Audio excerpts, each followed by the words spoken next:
Everybody gonna be arrested. Hopefully they're ready. All right, what is going on, guys? It is Adam aka Marf, and this is Marfoogle TV. Again, Russian warships conducted Atlantic drills en route to Cuba. New hypersonic missiles are on board.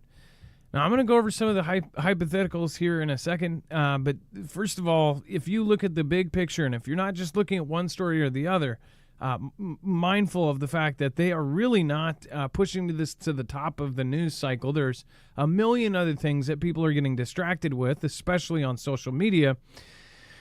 This is really alarming if you look at the big picture of every single country that is our adversary is doing straight up moves that look identical to the very crazy theory that someone is about to try to take on the U.S. It's very, very alarming. If you look at the paths through of course, Mexico and well, things that are happening with Mexico, if you look at the things that are going on all the way down to Panama, if you look at what's going on in China, if you look at what's going on in Japan, if you look at what's going on in Israel, Iran, North Korea, in Venezuela, in Cuba now,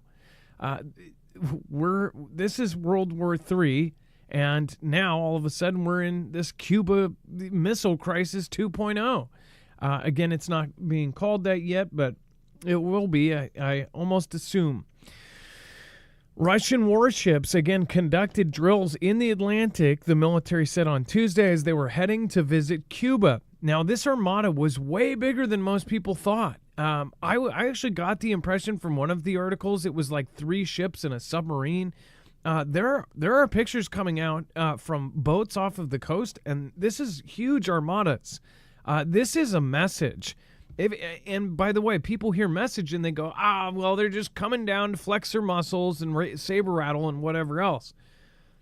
What if they're not? And that's the thing that preppers look at. They go, well, what if this does happen? What if this does go down?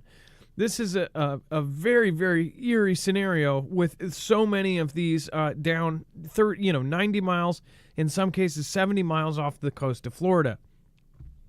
The Russian Defense Ministry said the Admiral Gorshkov frigate and the Kazan nuclear-powered submarine conducted the exercise that was intended to simulate a missile strike on a group of enemy ships. The ministry said that the drills involved computer simulations of an attack on sea targets more than 600 kilometers or 320 nautical miles away. Well, what else is 320 miles away? It might be not nautical. You're talking about you're getting into the U.S. territory. You're getting into U.S. cities if they are parked off of the coast of the United States. Heck, Florida is definitely within range, even if they're 200 miles off of the coast. The Admiral Gorshkov is armed with the new Zircon hypersonic missiles. The weapon has been designated to arm Russian cruisers, frigates, and submarines and could be used against both enemy ships and ground targets. Russian President Vladimir Putin has touted Zircon as a potent weapon capable of penetrating any existing anti-missile defenses by flying 9 times faster than the speed of sound and at a range of over 620 miles. They also say that these things can fly extremely low, making it extremely hard to detect, especially if they're trying to detect it from space. People can debate all day whether these exist. Our main point is if they do, and ask the big what if any of this goes down, how it really, really has looked for now 2 years. Everything that we have talked about here is now coming true. It's step by step. It gets closer and closer, and then all of a sudden you're there, and people are like, well, of course it's happening. Nobody believed us 2, 3 years ago, 4 years ago, 5 years ago, and now when it gets here, people are going to be shocked. I'm in disbelief they will be. The Admiral Gorshkov and the Kazan are accompanied by 2 support vessels on their visit to Havana, which Cuban officials reflected historically friendly relations between Russia and Cuba. We covered a story about a month and a half ago that showed that Cuba was basically, they were touting out that they were going to welcome 200,000 Russian tourists, right? And when we saw this, we said, well, those tourists could totally be substituted for soldiers. And essentially, it, to me, looked like a cover for them to move 200,000 Russians into the country, mostly all males, moved them into the country without anybody being alarmed because it was around the same number of people that came as tourists. But of course, Cuba doesn't exactly announce their actual numbers. But Russia did announce that 200,000 tourists were going to head in. How do you pick that? Did Russians just go to an office and go, I want to see Cuba? And they said, well, you can get in this list for 200,000 Russians to go to Cuba. I don't know. Doesn't seem right. Nothing seems right now. The Cuban Foreign Ministry said that the Russian warships will be in Havana between Wednesday, June 17th, and noting that they will carry nuclear weapons and assuring their presence does not represent a threat to the region. Same thing they said to, of course, the Ukrainian border at the start of the conflict over there, which things over there are not doing well. If you get real updates, then you would understand that that there's a lot of turmoil over in that area, and they are desperate for soldiers in Ukraine. Meanwhile, Russia doesn't really have a problem in that area yet. So this is very concerning. We're going to talk about this and much more on tonight's episode of Marfoogle TV.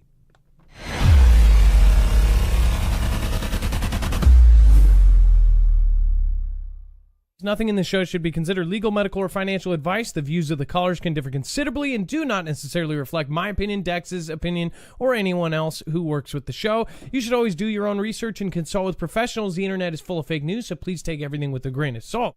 If you have not already, it helps us out if you end up going through any of our affiliates, and it helps you out if you end up protecting yourself against cybercrime. NordVPN is one of the best and one of the easiest to use. If you do not have a virtual private network, it protects your IP address, which is your online identity, which actually connects to your real address and everything else. It also connects to you. If you know anything about how they are data logging and basically getting your profiles down, you can prevent that by having a VPN. Nord is, again, one of the easiest. Download it. It's like an on switch and off switch. All you have to do. Go to marfooglenews.com/VPN. Not only will you get a giant discount on this, but you will also be helping us. I appreciate your support, and I appreciate everyone that goes through any of our affiliates. Can't say thank you enough.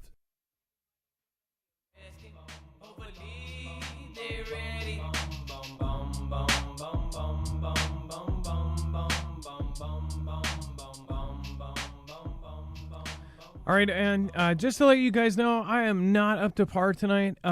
You guys know I've been kind of off and on sick for like 4 or 5 days, but all of a sudden I have a stomach bug. So if I leave unexpectedly, you guys know why.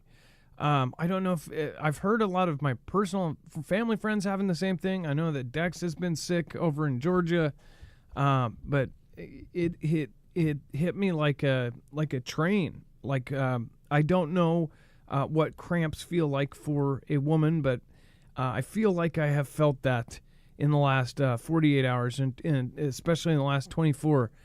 Very, very, very, very painful, and I wish it would on no one.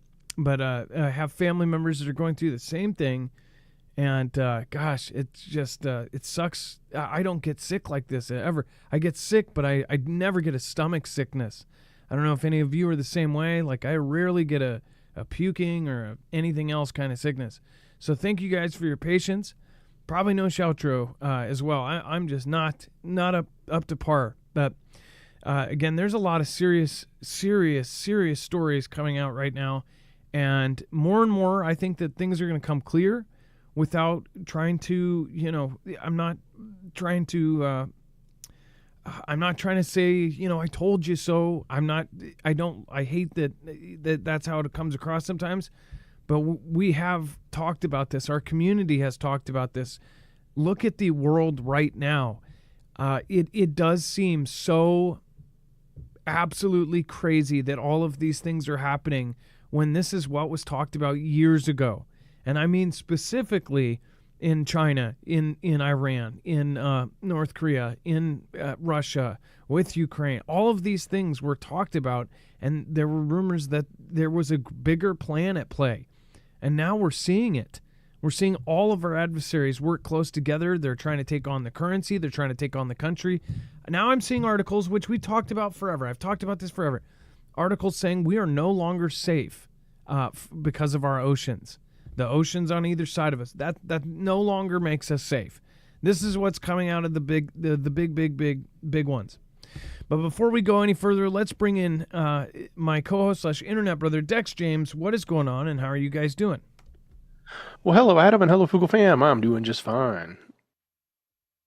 So, Dex, as far as the drills, these are very, very creepy, and they are armed, and they're going to be right off our coastline.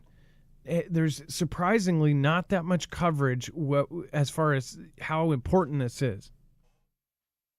Yeah, certainly. I think the importance to this topic is to those of us that care and pay attention to what possibly could happen and make sure that we're prepared for it. So it's in the heart and minds of a lot of us and a lot of people in the audience here. But you're right; it's not really getting a lot of discussion outside of that. But the fact that they're coming down, they're heading through, and they're deciding to make use of this opportunity to perform drills right off of our East Coast, which is no different than the drills they were performing right off of our West Coast, where they were firing missiles right off of San Diego, just outside the edge into international waters, obviously. So they're close, and that's an opportunity for them. And we'll, the likelihood that it could pop off from this, who knows? I mean, the real question is how many other ships do they have, and where are they? And are they positioned in any way, shape, or form to support them doing an action, or is this just truly what it says it is? A visit to Cuba, but in the process, really a show of force, I guess, or at least a show of non-scaredness. Towards the U.S. It's one of those three things. Something I hear a lot of people saying is that, and I don't know, I'm not pointing to anybody in chat because I'm sure at least one person has probably said this, but people say that, well, the U.S. does this all the time. I honestly think that a lot of our culture right now is pointing out a lot of our youth, especially on TikTok and things like this, and I'm not trying to say negative if you believe this and that you're a TikToker or something, but I have seen several people go viral on TikTok talking about how, oh, well, the U.S. is, Russia's not doing anything that the U.S. hasn't done before. Well, that's the point. The fact that Russia is coming up to our coastline and doing these things is a big deal. Why? Because we've always had this system in place where top dogs, you don't mess with the top dogs. They're messing with top dogs right now. China is the confidence level of China and Russia has skyrocketed, and that should be alarming. Personally, I don't want to live a life in 5 years from now where I have to, sign into my phone every day and learn about Xi's moral thoughts. That's just not exactly what I see doing in the future. But in a very, very crazy hypothetical scenario, that's what could happen. And people don't want to even think about it. As Americans, we do have a baked-in part of us that say, nobody's touching us. We got the most bang, bang, bang, bang, bang. But if you strategically take us out in many, many ways, we're not invincible. That's for sure. Look at all of the actions that are being taken by our own government, and it's very strange because if you took a name off, if this was a blind taste test of cereals, you took the names off, you'd be like, wait, these actions, that's China. And then you'd go, wait, no, that's the U.S.? Heck, we have comments by our presidents that you could go out into the public and say, President Xi said this, this, and this, and this. And they'd go, yeah, what a jerk. And they're like, actually, that was JB, or actually, that was T-Man, or actually, that was Obama. And people would be shocked, right? This is happening. And what I wonder is how so many people are really not looking at the big picture of all of the changes happening in our military and our culture and all of this, the divide, the social medias, which have now taken over thoroughly. They control they control everything. If you think about it, everybody's thoughts and opinions are now based on what they see on the internet, no matter how much you want to say otherwise. There's very few people now that still go to the library and actually do research with footnotes and all of that. Research is, I watched somebody else's YouTube video. That's research now. I did my research, as said, more in a day than caveman said ugh. I mean, it's crazy. And what it is people watching content on the internet. And the internet has actually been relatively right about some things. But the internet is also a cesspool of propaganda. So it's really, really scary when you see the factual events happening right now, not only inside our country, but around the world, where the changes that our own gov is making is actually aligning with other countries possibly taking that number one spot. I mean, that's just clear. I mean, like, that's there. There's obvious things going on that are making it much easier for somebody else to step out in front. With all of this, I don't think anybody wants a mutually assured destruction, but get this. Maybe there's a reason why they're taking the early warning systems out of Russia. Maybe this is scaring somebody. Maybe it's because, we can't stop these zircon hypersonics. I know people don't want to ever admit that, and they want to say, if it's made in Russia, it's going to fall apart. If it's made in China, it's going to fall apart. Yet, if you've looked at some of the showcases of what the Chinese military is doing with all these robotics and crazy crap, I don't know if we can still say that. As far as what if they could hit every U.S. city before we even respond? That would not be mutually assured destruction anymore. And what would you need to do that? It's very, very creepy. What do you guys think? Let me know in the comments down below. And, of course, in the chat. Thank you so much for everybody that has made it to the show today. Thank you so much this week. Thank you, Danish Girl. Thank you, Carlton Sutton. Thank you so much, Kat, Carl Mosher, Nevitz. Thank you. And then Olga Turan, Callie, and Ultra Kuru. Thank you so much for being here. J-Girl, that's me, Michelle K, Shugs, and the Approaching Storms. Thank you for joining us tonight. All right, we're gonna fly through some more of this here. Dex, U.S. Navy is shadowing Russian flotilla off the Florida coast. Yeah, so just as they continue to move through and do their drills, the U.S. Navy and air assets appear to be shadowing the warships. As we reported last night, the sub-hunters went up. I think they were sort of getting ready to look for them, or probably more appropriately was be to look for others. The big question is, would there be other subs in hiding as opposed to just the one that they've told us about? But nonetheless, as it's been reported as we talked about last night, but then again, as it's been reported throughout the day and by others, they're seeing all sorts of activity from the U.S. naval and air assets up and down the East Coast and shadowing basically what they consider to be where the Russian ship group is, or that group of 4 vessels are, and trying to, keep a close eye on them, as they should. Because we don't know what they could do if they do anything different. Now, there's been some people making speculation when they see some of these images, especially I saw one on Twitter talking about something out of Key West, and you got to be careful with it because a lot of times it's pretty extreme what they're saying. But as it stands right now, it's really just the U.S. shadowing them. It is not like some major standoff in the water with, guns drawn and they're deciding who's going to go first. That's not happening, even though some people have started to try to report that. So be careful. I will say on the other side of that, though, there have been so many events that they keep secret. I would say don't ever just believe when people say boom, boom, boom, this and that. But I never put it past something like that to happen and them not tell us. I mean, how many times did these events happen where we have to find out 30, 40 years later in declassified scenarios? There's been a lot of close calls with Russia, especially. There's been extremely close calls with China in the last couple years. We know that. But a lot of them were not talked about until way after. And then Harvard scientists say there may be an unknown, technologically advanced civilization hiding on Earth.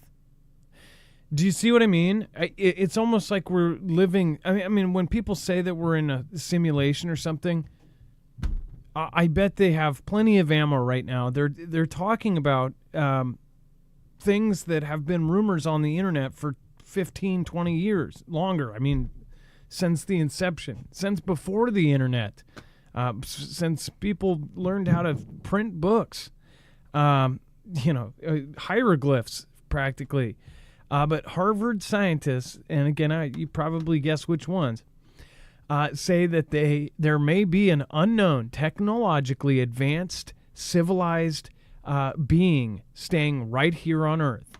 Now, I know that some of you are shirking and going, fake alien, that kind of thing.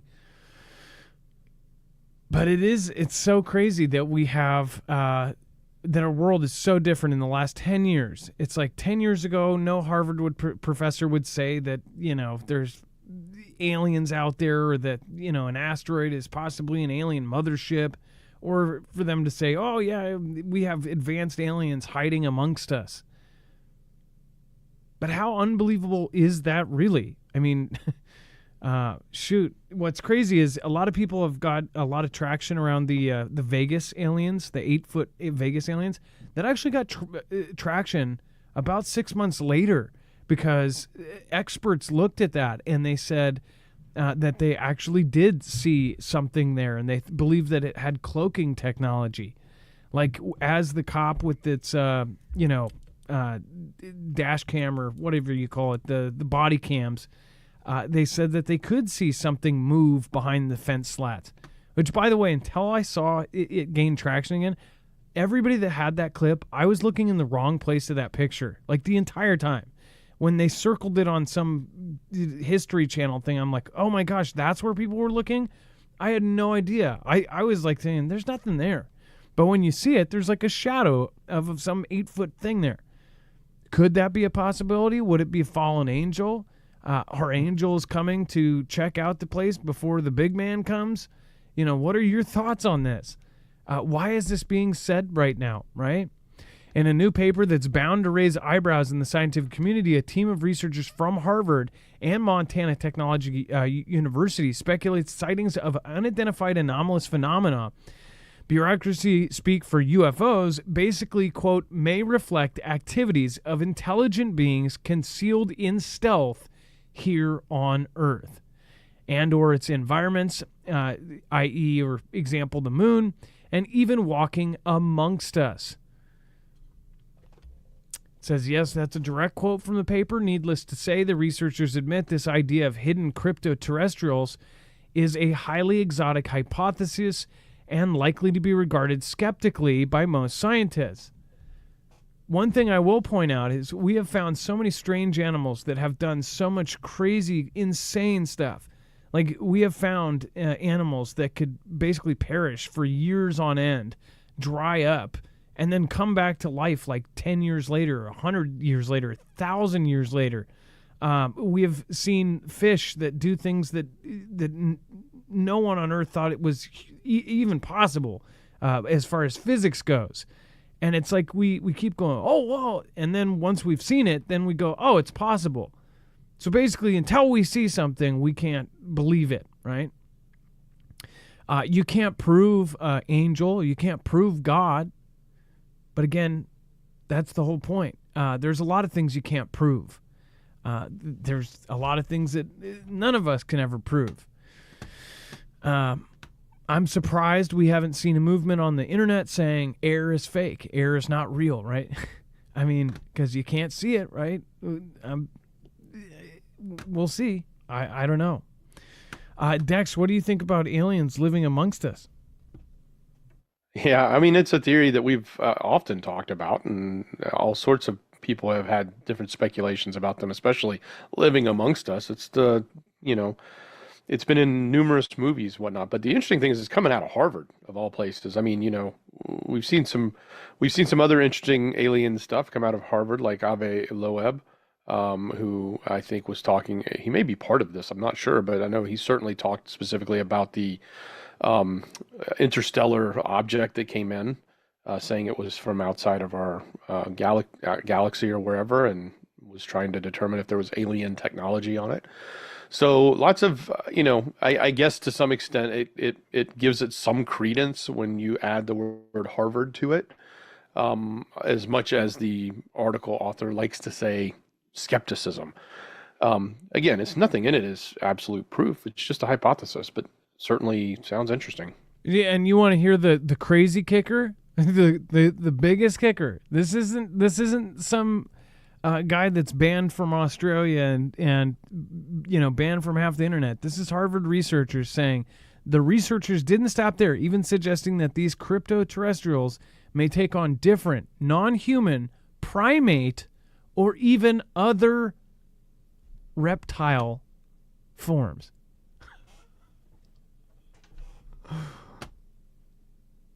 Like Bigfoot or, the things that everybody talks about.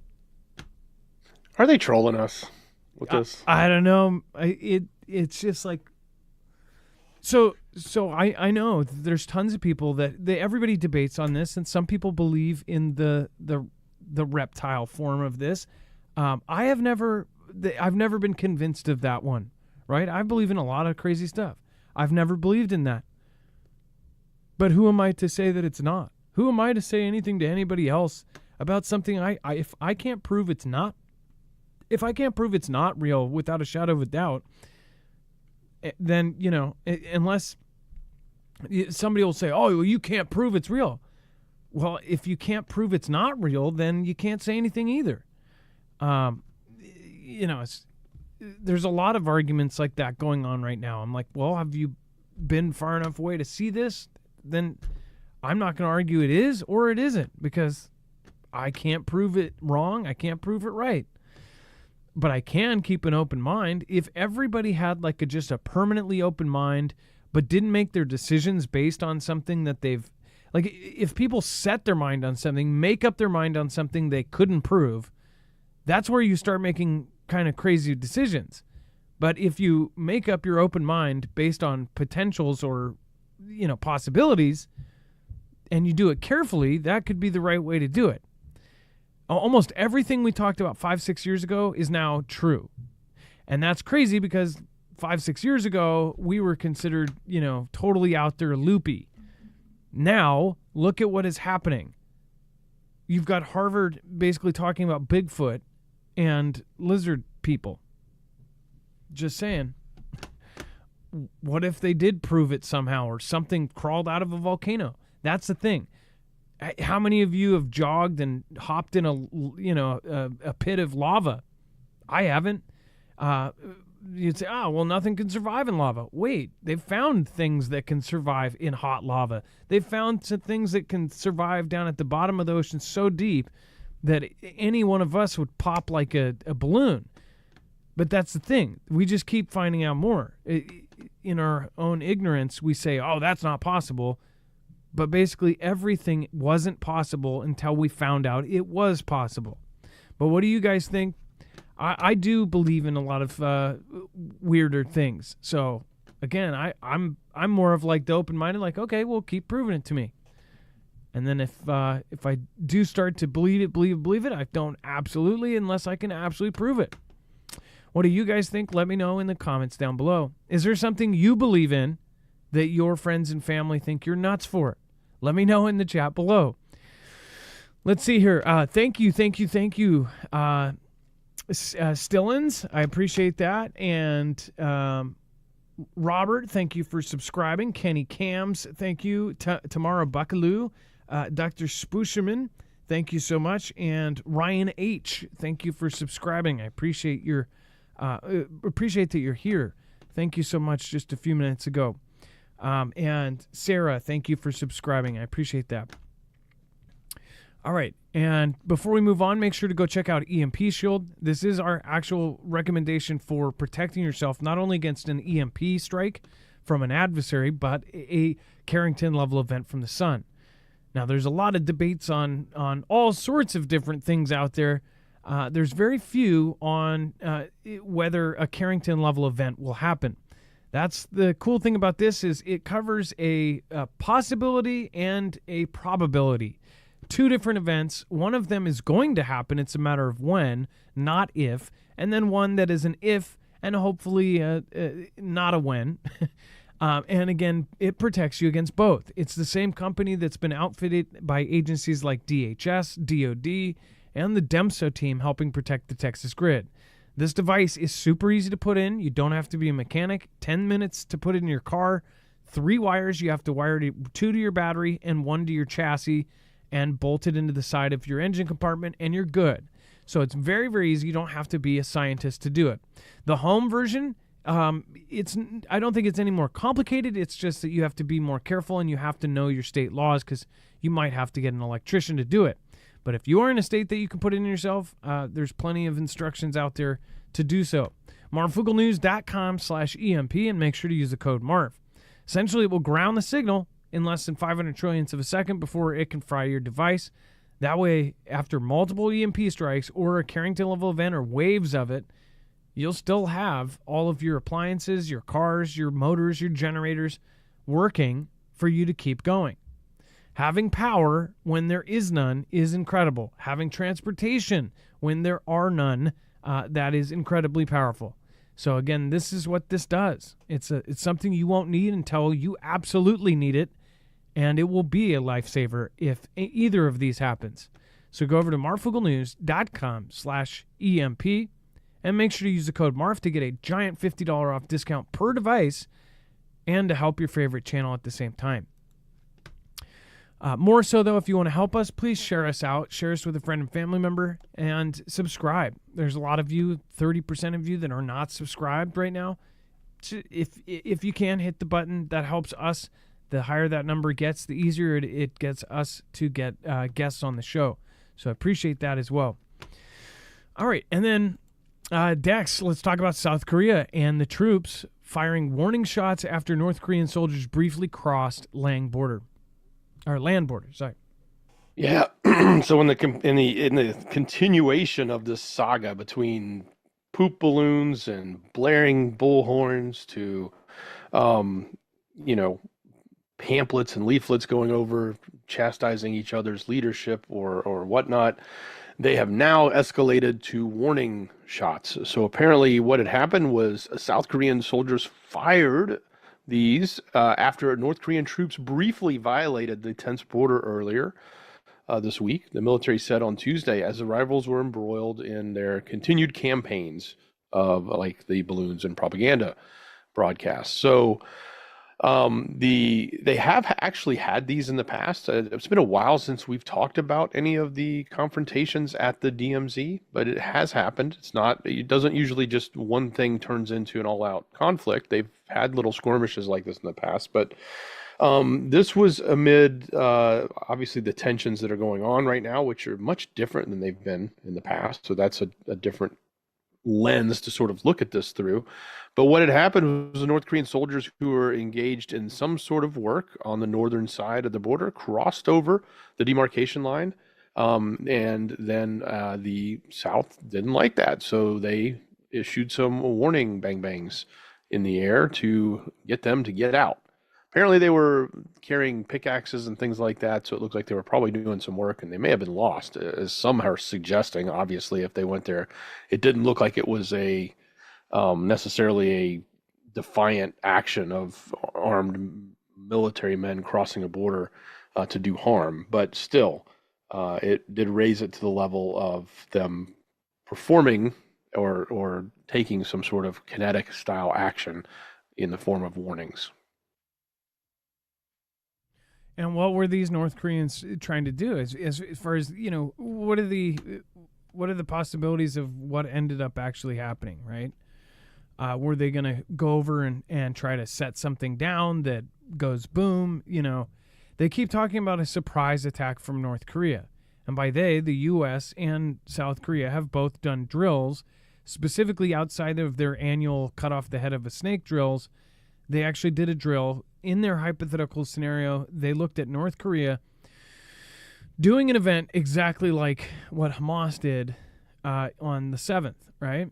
So they even compared it directly to that. They said, what if there's a surprise event and guys cross the border and come over and they send artillery over and all of the artillery weapons do that? In their hypothetical scenario, they took jets, they flew in, they took out all of the places where they were, firing artillery from. Also in that drill, I learned from a Marfoogle family member that is active military that has done drills recently with South Koreans that they had people on the ground doing drills as if this was going on. Now you're seeing folks that are actually trying to cross the border, or something was going on here. Don't know. But are we getting the full story on it? We don't know that either. As far as North Korea, they have actually drilled to hit after they did that strike drill, that first strike drill. Then North Korea makes comments about doing a first strike and does their own drill, essentially doing a first strike on South Korea. So I guess we'll see what happens. Thank you guys. I appreciate that. Thank you so much. Over on Rumble, thank you guys for being there, and over on X, I appreciate you guys. Thank you. Russia begins second stage of tactical nuclear weapon drills with Belarus. Dex, do you want to go over that? So the nuclear weapons drills that we talked about are now in the second phase. So Russia said on Tuesday its troops had started the second stage of the drills to practice the deployment of a tactical nuclear weapon alongside the Belarusian troops after what Moscow said were threats from the Western powers. Russia says the United States and its European allies are pushing the world to the brink of nuclear confrontation by giving UKR billions of dollars worth of weapons. So this escalation of, the threat of nukes just continues. As much as we want to hear, or we think we hear from, some pundits saying, oh, don't worry, it's not going to go, they're not going to go nuclear, or even Putin comes out and says the other day, there's no reason for us to have to use nukes to get into or win the conflict with UKR. We don't need that.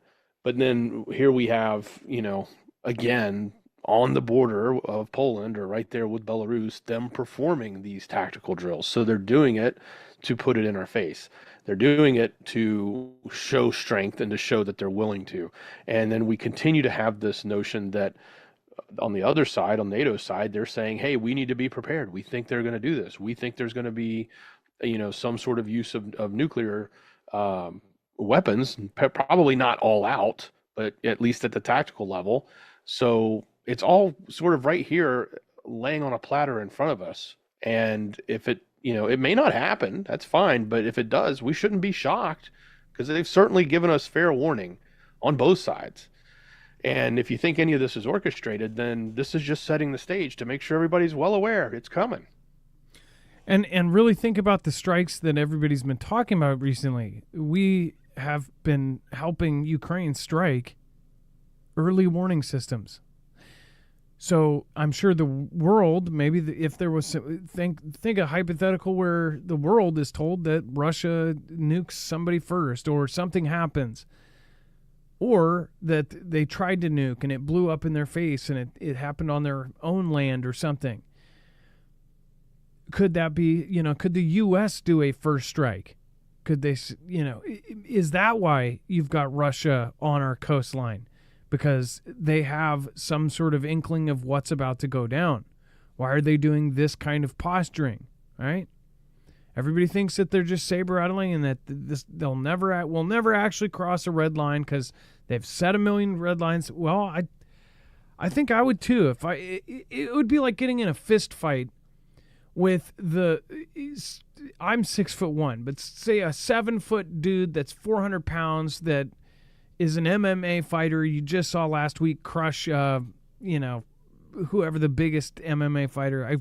Conor McGregor's tiny, but say it's that guy, and everybody's in the bar cheering this guy on, saying, "Wow, you just crushed Conor, with your pinky," and then that guy coming over to your table constantly going, "Hey, wussy, want to fight? Want to fight? Want to fight?" I personally would say, hey, you know what? If you put your cup on my table, I will fight you. And then they put their cup on the table and say, well, if you call me the B word one more time, I'll fight you. You called me the B word? Oh.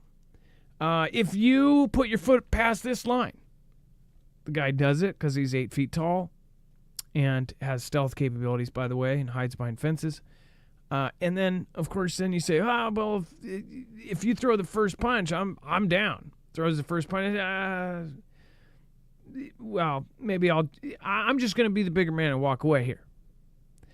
That's what Russia has been doing. And if you are up against something like the USA, if you're going to go to war with the USA, you better do it right. And you better have it set up. You better have your plan straight, because the USA will wipe you off the map.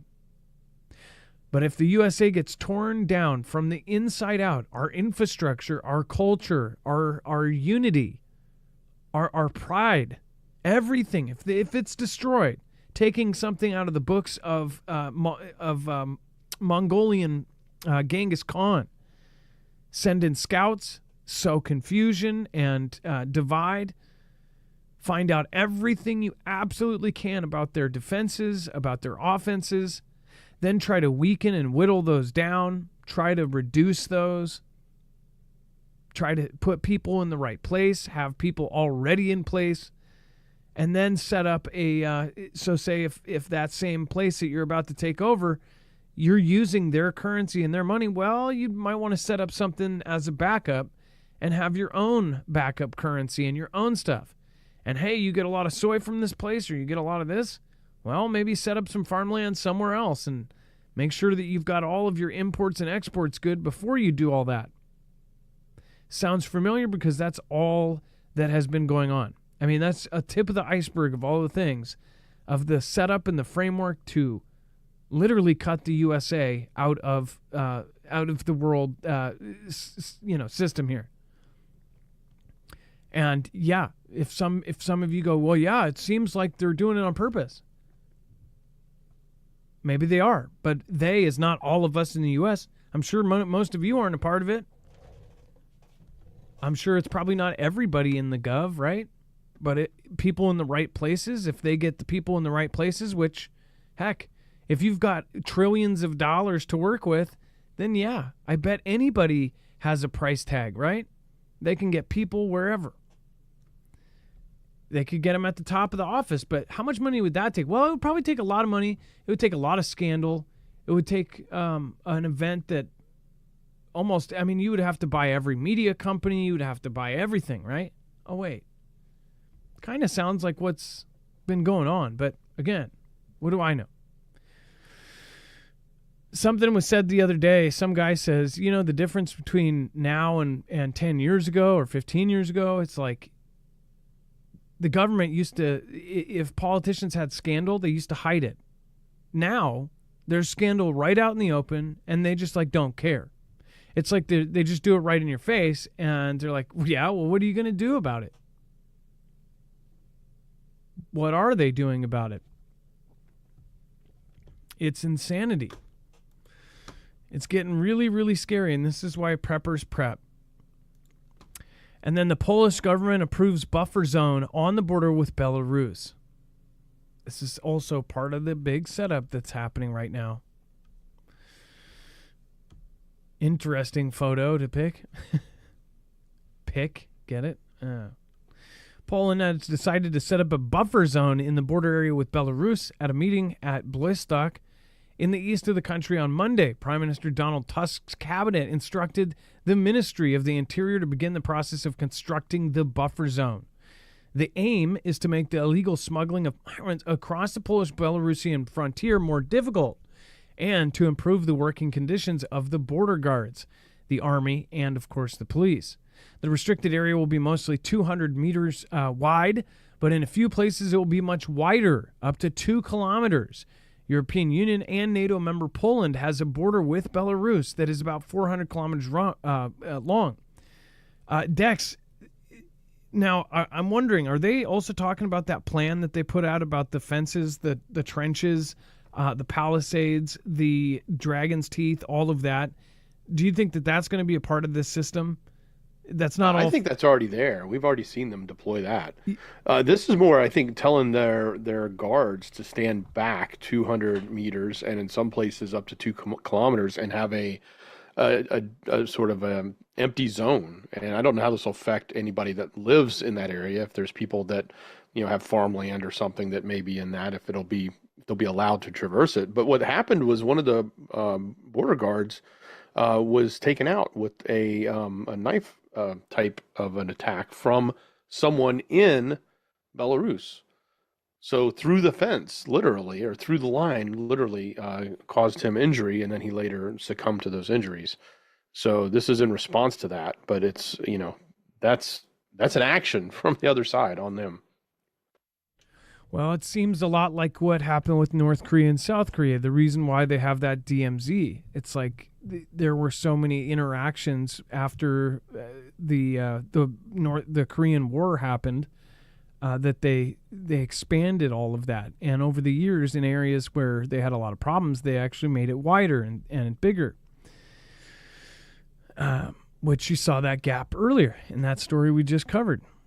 The gap between, right? So now Poland is going to do something very, very similar with Belarus. Seems like the framework is being built. All right, and then Josh P., thank you so much for your support. Says, when the lights go out, get prepared, shine brightest, stay prepped, Fugel fam, Marf, Dex, and mods. Let's see here. You guys are invaluable. We should get some more. Subscribe and share us, Josh. Thank you so much. Appreciate that. Thank you, and thank you. Let's see here. And sorry, you guys. Sorry for not... I just don't feel well tonight. So thank you. Can't say it enough. Ukraine Air Force may keep some F-16 warplanes abroad to protect them from Russian strikes. Dex, you want to go over that? And this is exactly what Russia said don't do. As we reported last night, one of the lower parliament defense ministry type people had made the comment that was also reiterated maybe a couple weeks ago from one of the upper people. I don't know if it was Sergey or somebody else, saying, hey, if you use these planes in UKR, but you keep them somewhere else, not in UKR, they're going to be a target. So if you're going to bring a plane in and then use it and then go park it in Poland thinking we can't touch it while it's sitting on the ground, think again. That's what they said. So what comes out today? Oh, let's set it up. There's the new red line. So now UKR is saying, yeah, we're going to keep some F-16s and we're going to put them right over there in our NATO-friendly nations, whether it, be next door in Poland or wherever, but let's keep them somewhere else. We'll bring them in when we need to. If we need some parts or we need an extra plane, we'll bring it in and then we'll bring it back and we'll let it park over there so it's safe. We don't want it to get damaged while it's here in UKR. So they're setting it up exactly as the red line said.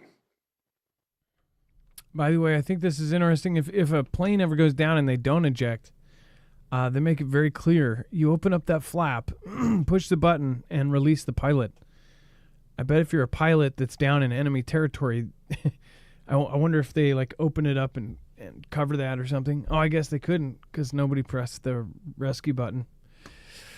The world leaders, this almost looks like a fake photo, does it not? Like it's on a green screen? That jet back there looks like a screensaver or something. He's not wearing his green. That's kind of surprising. He must have got a PR overhaul. It's the summer colors. Yeah. Black. And long sleeve. He could be in the... He did that summer trip. It was 110 degree weather, and they were talking about how he wore this long sleeve military garb outside of the country, not on the front line. It's like people didn't see that they were getting... that this is a PR trick, like the fact that he looked like he was on the front line no matter where he went, that's all PR, and that's scuzzy to me. Like the fact that you wear that to an event where everyone's wearing suit and ties and you're wearing frontline gear, like that would be like showing up to a party wearing a costume and they're like, it's not a costume party. That would just be weird. Yeah. People don't realize when they're getting PR'd and brainwashed. And then Russia is testing a first-person view remote-controlled tank conversion in Ukraine. So an FPS game for the pilot. Very, very, very crazy. As far as we've covered, actually, some of these remote control tanks and things. Now they're going to have FPS goggles, and they'll be able to drive these tanks up without anyone being inside of them. It's nothing new as far as, like, there's been remote controlled tanks and things like this. Before, years ago, the range wasn't as good as it can be now. Now they can go miles and miles and miles with the help of satellites, which Russia has. An interesting twist on its use of captured Ukrainian armor, video shows Russian forces experimenting with what's been attributed as salvaged T-72 AMT main battle tanks modified with remote controls. How Russia might look to employ the concept remains unclear, but there is a historical precedent for using remote-controlled tanks in mine-clearing operations, or it could even be used as a crewed first-person view tank. Footage of the modified T-72 AMT has recently been circulating on social media. When and where the video was filmed precisely cannot be independently verified by the war zone. Now, one of the things to think about as far as this tank, or these remote controlled tanks. So they need a soldier for this for now, but if they do get their hands on, say, technology from China, they would be able to put AI in this thing to run whatever they have that's already hooked up to its system that allows it to be remote control. They could actually hook up AI to this and have it go completely autonomous. I mean, autonomous tanks are going to be the tanks of the future. What's so trippy, though, is, like I've said, the next war is going to be bonkers. It's all going to be, remote-controlled drones and tanks versus remote-controlled drones and tanks. In fact, we were very behind in that fact, and that's why the Replicator initiative came through. Because other countries were doing this. They've been doing this in the masses. I want to remind people, Russia has surprised other countries in almost every war they've been in. It doesn't matter who was leading them. Most of them had some sort of big surprise. It's almost in their war culture. So how many of these can they outfit? And does that mean that they can basically fearlessly send these things wherever they want? I don't know. And of course, they use it in Ukraine. If Ukraine sends their tanks into Russia, they actually put their tanks at the back of the line because Russia was destroying so many of their tanks. They were hooking up and watching them on satellite and then essentially taking them out the second they got close. That is because you're fighting a country that has all of their systems heavily connected. One of the first countries that did it connected to their satellite systems. Dex, go ahead. I'd ask this question. Are we getting, we as in the West, or more specifically the U.S., are we getting as much practice time as Russia is? Because it just seems like they're making the most opportunity out of this conflict. In addition to just running the conflict and trying to meet their objectives, they are learning how to jam Western weapons. They are advancing the electronic warfare stuff. They have, advanced drone capabilities. They have now running tanks and using it as a testing ground for these tanks. I mean, you can go down a laundry list of advancements that they have done in the last 2 years. And it's not like we're necessarily taking advanced stuff and doing anything in a actual real live battlefield, and they're getting that advantage, and I don't know that anyone else is. Yeah, I mean, some comments are almost this was last week, it was a different subject, but people were saying, we almost should be over in Russia or in Ukraine because they're gaining invaluable experience with the newest tech. I would say to that, we kind of are too. I think they have specialists. I think they have U.S. troops there and people monitoring the use, if not pulling the trigger on some of this stuff, because they are testing out stuff. The U.S. is testing out high-tech gear there too. But yeah, like Dex said, it's like some things. Why are some things happening like they are? Now, if you haven't already, go check out Energy. If you want to get into solar generation, this is one of the best solar generators on the market. It's one of the toughest. It's silent, which means nobody's going to hear it from 3 blocks away and come desperately trying to steal it. You can keep it on the low key. It is the same generator that is actually just won the STTR Phase 2 contract and is going to be shipping out to the U.S. Army. This, again, is an expandable and modular solar generator, meaning it can be expanded just like Lego bricks up to 96 batteries. It can also be added onto as far as modular bricks, the same bricks but different sizes with different kinds of mods that can either add features like uninterrupted power supply, rapid or supercharging, all sorts of cool things. They have things coming in the future as well. They're working on all sorts of adapters and cool appliances that have extremely low wattage. So it's a very, very cool unit. And you can get unlimited power from the sun. And when you don't have solar panels out, or if you don't want that, you can also charge it from your wall and have it ready to go. When you lose power, which some of you around the country talk about how you lose power all the time, you have flip right over and boom, you're going again. That's what's so awesome about a generator. Again, go over and check it out, marfooglenews.com/energy, INERGY, and make sure to use the code Marfoogle. It's made like appliances used to be made. This thing is stainless steel reinforced steel frame. You have a 1,500-pound latch system. You, of course, have heaters in every battery. This thing is tough, water and dust resistant, the whole 9 yards. So if you want the best and you want to be able to be sure it's going to turn on when you want it, this is our recommendation for one of the most reliable and toughest solar generators on the market. The whole thing is if mainly you can use it for anything, going camping, charge your tools with it, whatever else. But if SHTF happens, SHTF is not going to be, gentle. So you want something tough. All right, and that helps support us. We're completely independent, so it does help us. Again, it gives us commission. You get a giant discount, and you're helping yourself. You're getting something you can use every day if you want. And then China responds after fighter jets confront NATO members' warship. So a lot of these tit-for-tat kind of events, we hope that none of these ever turn into something bigger. But it seems like the closer that we here in the U.S. get to our day of picking a prez, geez, it just seems like this is all going to line up perfectly to start a war.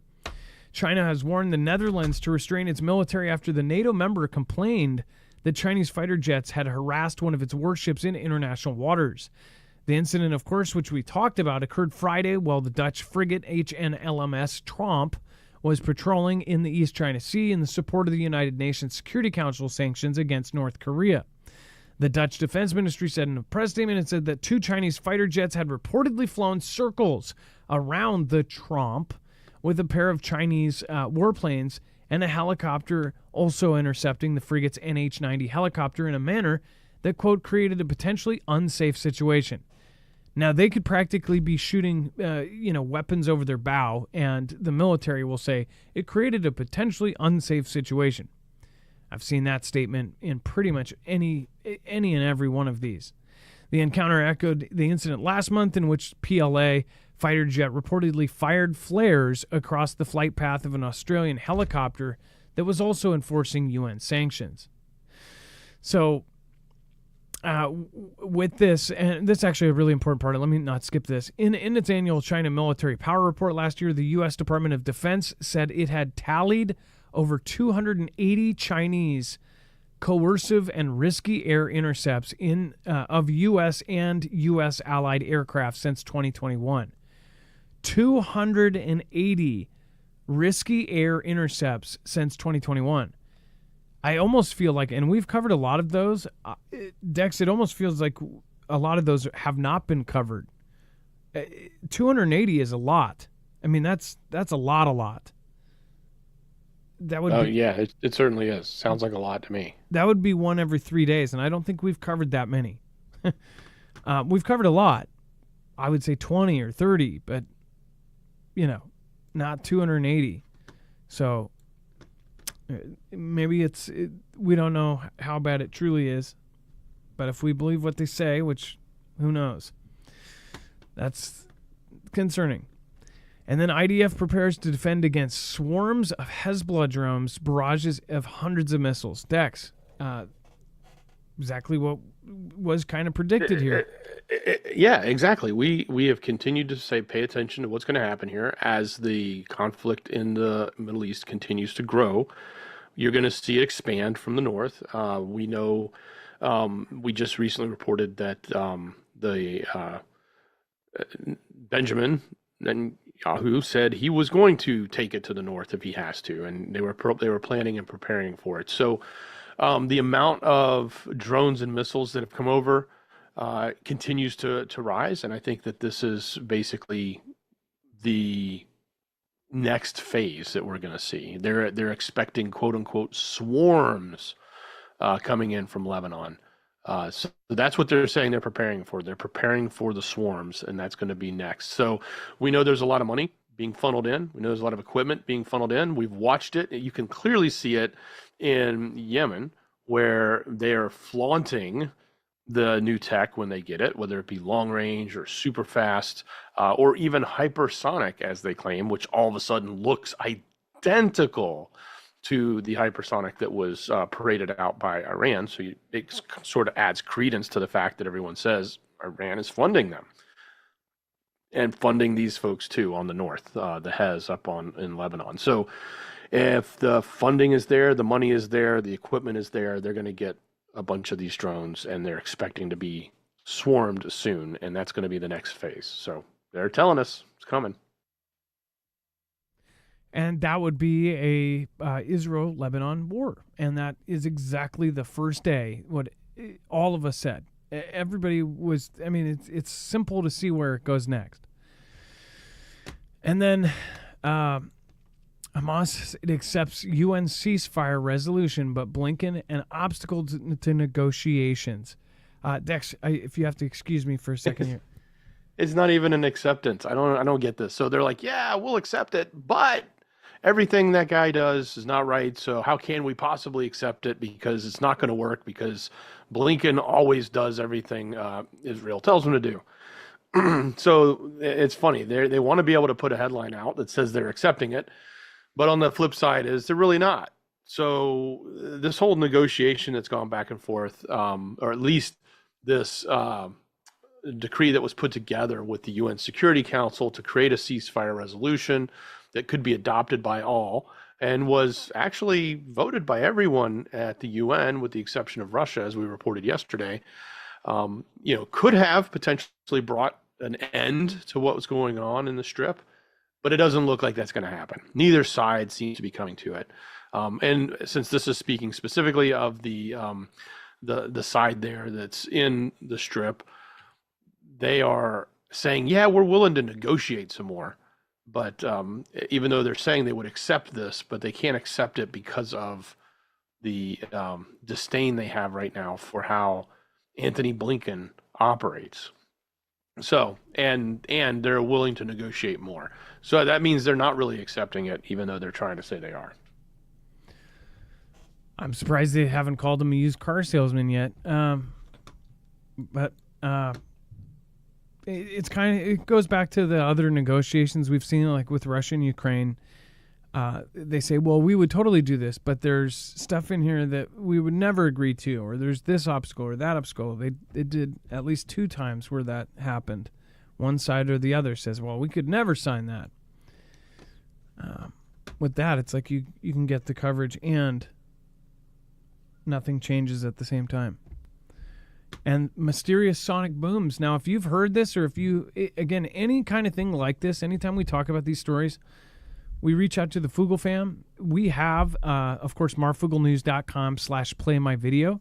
We would love to show your video. If you catch anything like this, if you catch crazy horns in the sky, if you catch a very, very strange event, if you catch, a meteor or a plane flying over at 10 feet above houses, send it in. Mysterious sonic booms rattle SoCal coast, and more are coming.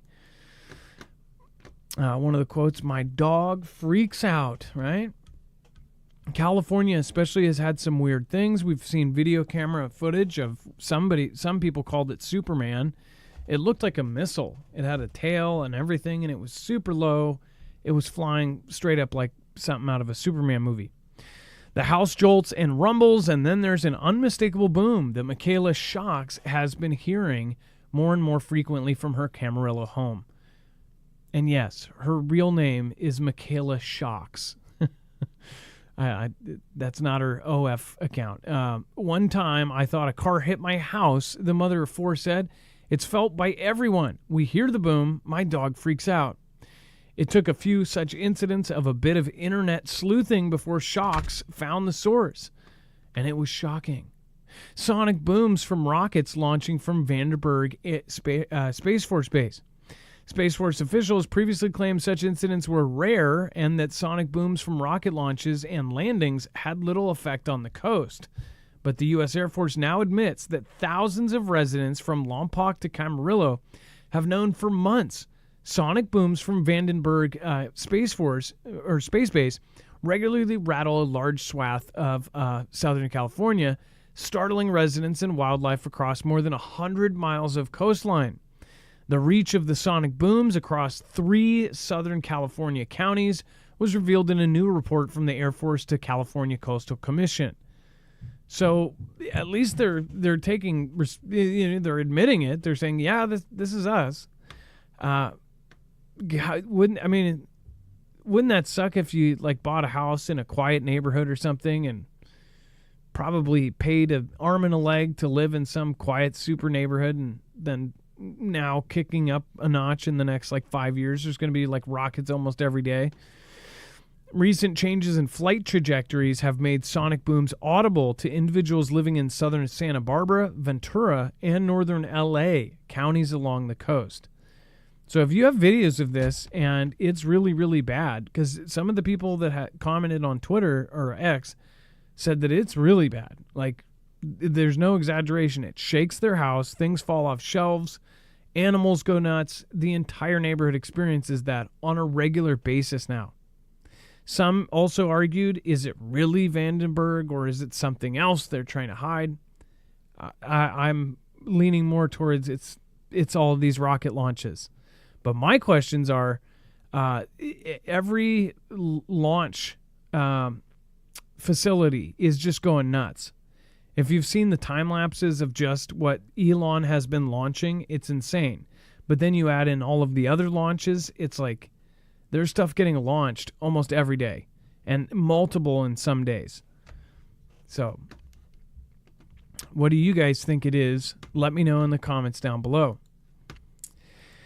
And then Elon Musk, speaking of the guy himself, Elon Musk drops suit against OpenAI and Sam Altman. Dexter, if you want to go over number 1, I'll go over number 2. Yeah, so, wow, out of the blue, Elon Musk today, not out of the blue, because this is also hot on the heels of him going after Apple yesterday, as we talked about. He's now coming out and saying, hey, we're withdrawing the lawsuit against OpenAI. And 2 of the company's co-founders, Sam Altman and Greg Brockman, in the California State Court. So in March, Musk had filed a lawsuit for breach of contract and fiduciary duty.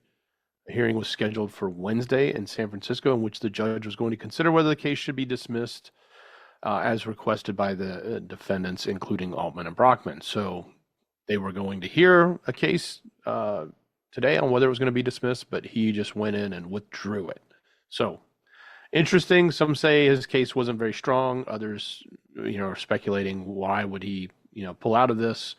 And then again, it's just kind of odd timing when you look at everything going on in the AI space. There's so much news around AI right now. Do you think you're a little bit right about the other day? Like he went too far on the Apple / OpenAI, and now he's feeling like he was overboard or something. I don't know that he'll ever admit that, and I just don't see that from his point of view. I think he was definitely trying to get a message out there about how bad OpenAI is, and at the expense of Apple and at the hopeful, opportunistic timing for him because of his shareholder vote. Now, let me ask you this. Doesn't that pay package, whether it comes from Tesla, so a guy comes out and says, hey, the billionaire should focus on going to Mars, right? Again, wouldn't that money go towards, I mean, what would it go towards next? Like, I guess just his bank accounts, right? Well, he ends up investing in all these other crazy things. Depending on your view of what Elon is doing, it's very scary thinking about Optimus, the bot that he's making, which is going to be able to take over regular people's jobs, let alone be, servants across the United States. And then, of course, Tesla has this pay package. He's saying that, hey, if you guys pay us, if you pay me this pay package, his pay package, by the way, how much is it? It's $40 billion. It was originally $56 billion. And based on the stock price today, it's $46 billion. So it kind of depends on what Tesla's stock price is as to how much that package is. But it's probably one of the largest packages ever for a CEO. And that's why so many people are sort of up in arms over this. They're like, well, how much should he, get paid to run that company when he's not even running it, because he's got to divide his time between X and SpaceX and even to some extent Boring. I guess that probably takes like the least amount of his time. And then Tesla. So, and this person's saying it isn't just any shareholder. This is a large shareholder. And he's not the only one. There's been a whole lot that have recently come out in the last couple of days that are sort of saying, I don't know that we want to vote this in, because the compensation package is out for shareholder choice coming up here in the next day or two. I think it's on Thursday is when the shareholder meeting is. I guess how I look at this, and there's been a couple of people I really don't like that have other companies and things. I see today that a lot of people want to take away any kind of capitalism, but I personally think that capitalism is part of the system that kind of, as far as having the freedom to have a business and to be able to create and to make a business and do all of these things, that shouldn't be up to others of what's going on. As far as this is a shareholder thing. So this is many of the people that basically own huge chunks deciding if they will give him this crazy payday. It's their choice, right? That's such a huge amount of money. On the other hand, that's so insane. But I guess on the level where you spend $44 billion to buy a company or something, like, would he take that money and go buy another company that would do good for the world or evil for the world? It's like, depending on how you view it, how you view Neuralink, and how I see a lot of people that are thinking Neuralink is this amazing thing that's going to help people, that's going to help quadriplegics, help people with missing limbs and all sorts of different things, and help people with multiple sclerosis, this and that. Meanwhile, Teslas, they're just cool, right? As far as getting to Mars. So will people end up voting this? When is the vote due, by the way? I think it's Thursday is the shareholder meeting. So I think you can do it ahead of time. I think he has something on his Twitter account telling people who are shareholders how to go mark their decision in advance of the meeting, and then the meeting's actually Thursday. But the question I have is, if he doesn't get it, is he going to step down, or is he going to just be chairman or something like that and not be a CEO if he's not going to get the pay package he wants? I get it. When you own a company outright 100%, you can pay yourself whatever you want. But when you're beholden to shareholders who now own your company, which is what he is, he's a public company, he's got to answer to them. That was my make point. Them happy. That was my point. If this was 100% his own company, people complain about this guy or that guy making however much at and they own this big company or corporation, whatever. If they're solely 100% owner, that's their decision, right? I think that's kind of part. It's a unfortunate part of having the ability to be able to make a business and run it the way that you want to run it, without other people. But if you have shareholders, that's a different story. There's people involved. What I wonder is if he doesn't get $46 billion, what is him getting gypped? 30 billion? 20 billion? Like, what is the secondary option? Like, that's I want to know how much is cash and how much is stock. I mean, I love the infamous Steve Jobs salary. He got like paid $1 a year as his salary, and the rest of it was based in stock. So if the company did phenomenal, he was making bank. But if the company was in the tanker, then he made $1. I don't know how this compensation package that he has. Haven't studied it. I assume it's some mixture of cash and stock. Obviously, it's stock since it changes based on the value of the Tesla stock. Well, I guess we'll see. Nobody here can justify $46 billion a year. Like, oh my gosh, that's almost $1 billion a month. Yeah. 52 weeks. I'm sorry. I totally did the how much is that 40? Whoa, that's way more. Jeez.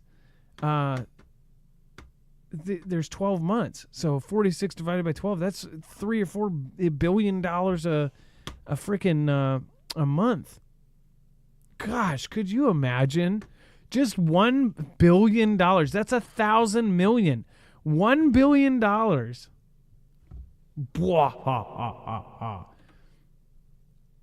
That would be enough for any one of us to enjoy our life for the rest of our life and have our kids set up for the rest of their lives. $46 billion a year. But I guess it's what is he going to do with it though? Is he going to save the world or is he going to help destroy it? It all depends on who you ask, I guess.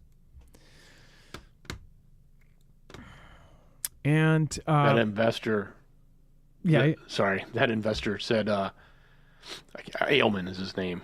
He said, we'll pay him 140 times the average worker pay. How about that deal? Could you imagine getting 140 times the average worker pay? That's something probably in the neighborhood of like 10 million a year or something like that. I mean, even that's a lot of money. I'm not saying he should get that little. Then times that by it's interesting. But it's just interesting. Yeah, it's just interesting when you put it in that perspective. Like, you can make 140 times more than the average employee. That's huge. 140. And be making 10,000 times less than what he would be making. Exactly. It's crazy. That's so nuts. I'm sure some of you are daydreaming right now like, oh, I would do this or I would do that. I would go to Paris. It's so funny when the people win the Mega Millions. Like, I absolutely love seeing people from out in the sticks that win the Mega Millions. They've almost won a quarter billion or something like that. And you ask them what they get. They're like, well, I did get a new dishwasher. I built that shed I always wanted. I did get a car. I went a little spendy. I spent about $40,000 on a car. I know, and it was a couple years old, but it was pretty dang new. I'm like, those are my people, okay? Those are my people. Like I don't know. Like, you guys know my view on clothes and all sorts of other things. Like, people that spend $100 on a T-shirt, that's just insane to me. Let alone that woman that complained. A representative of our country complained that the rules for women in Congress, that they were not fair because she couldn't wear a $12,000 dress that she bought to wear to work. And she was so mad because the rules wouldn't let her. And this is around that Fetterman time, right? So after she did that, they just basically altered it. So now you can come in whatever you want, essentially. So now Fetterman comes in his shorts and his sweatshirt and whatever else. And she can come in her $12,000 dress. If none of that's required, if they're going to make it so where people can just wear their sweatpants to work, then what the hell? Nobody's complaining about this representative that could wear sweatpants is now wearing $12,000 dress. That's a Toyota. That's so far off. Like, I've never spent $100 on an entire outfit with everything. I mean, jeans are expensive now. But it's just like these are the people that represent us. These people aren't our representatives. They are totally disconnected with anybody, everybody. I mean, they're in their own la-la land.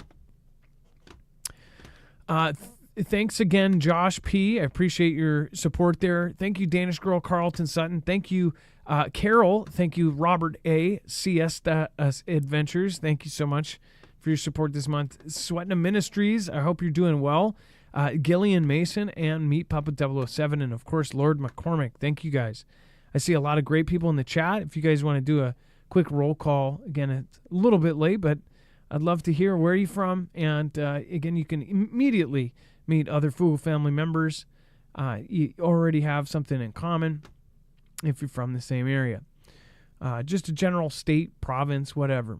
Hey, what's going on, Angelo Perfelli from Oregon? We've got William, Texas, from California. No, I'm just kidding. From Texas.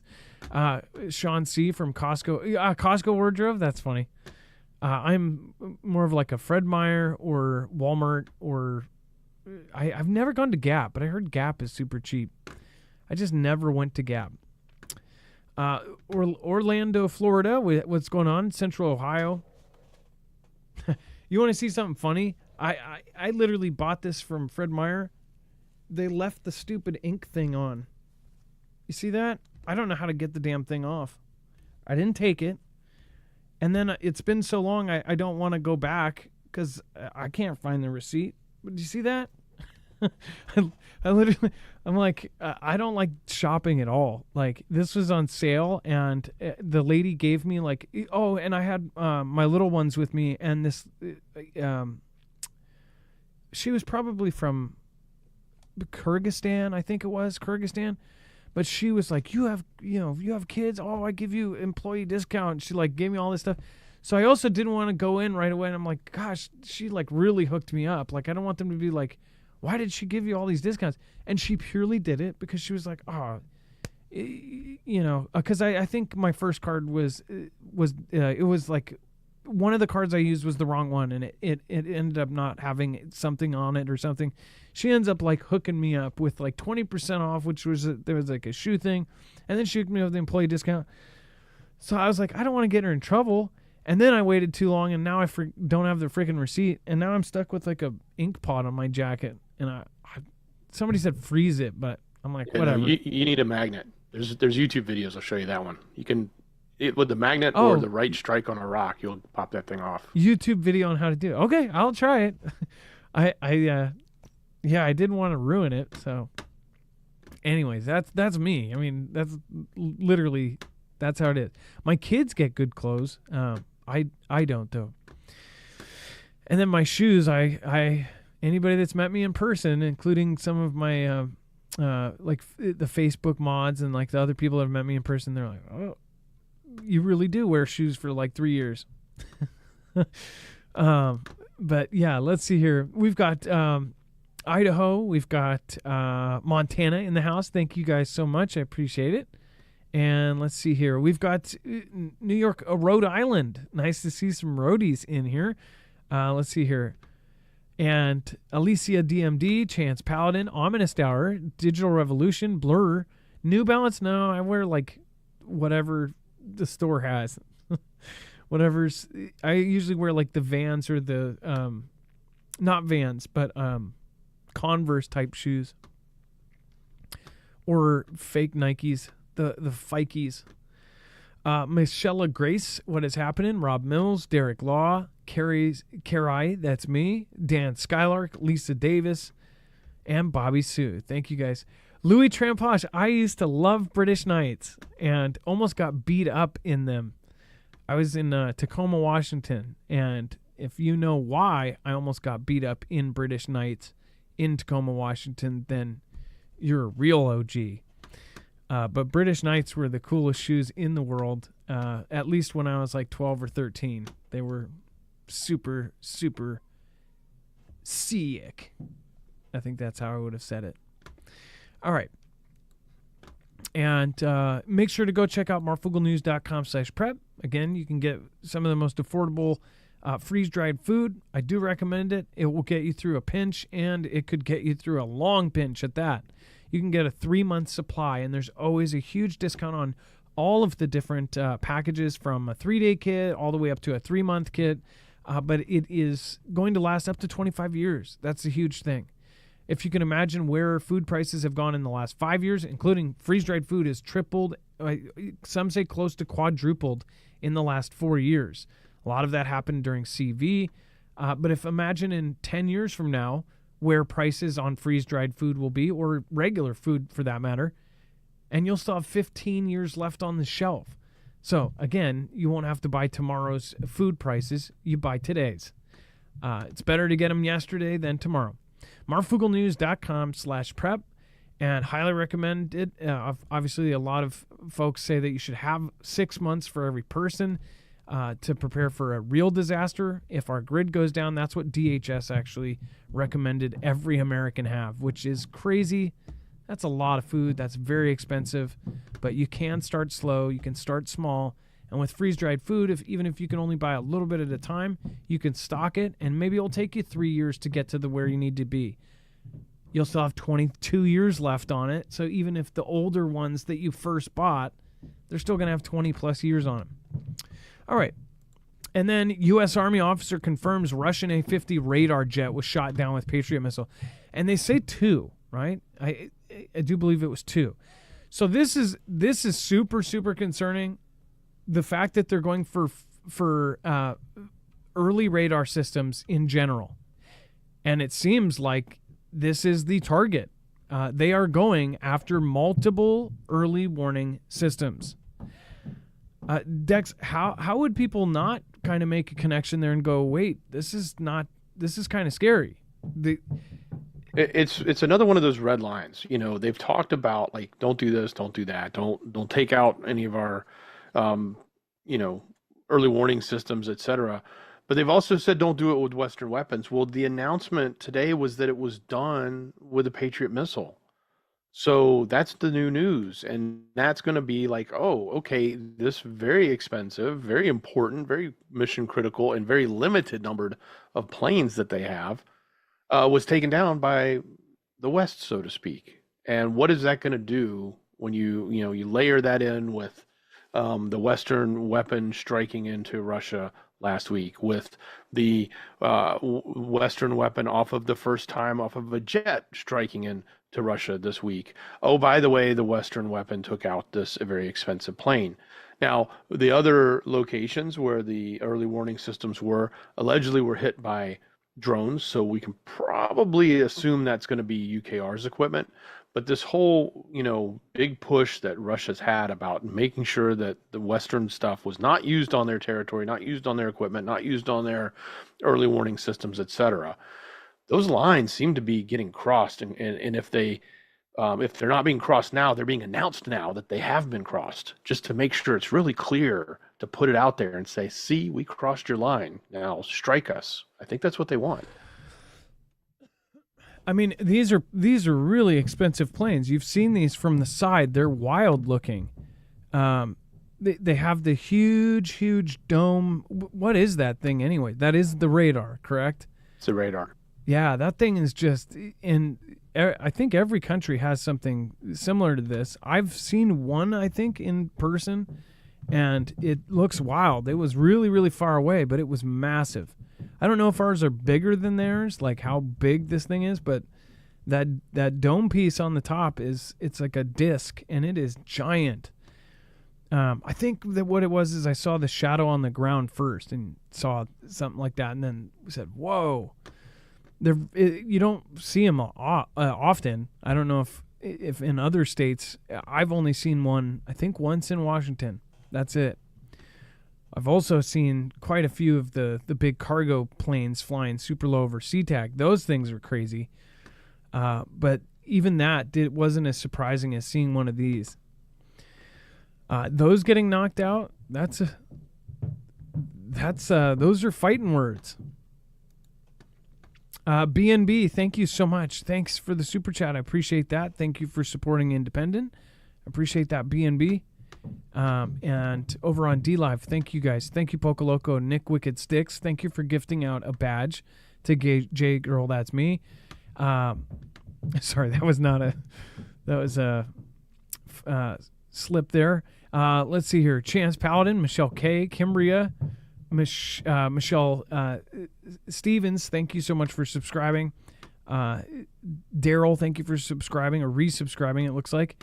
And then, what was that? Stilted Pains, thank you for subscribing just now. Appreciate that. All right, and remember, you can always watch our video of this over on Marfoogle News. That is going to be over there. B&B, I believe you're a top supporter tonight, so thank you. I will try to do something. I do feel a little bit better, but probably going to be a super shout show tonight.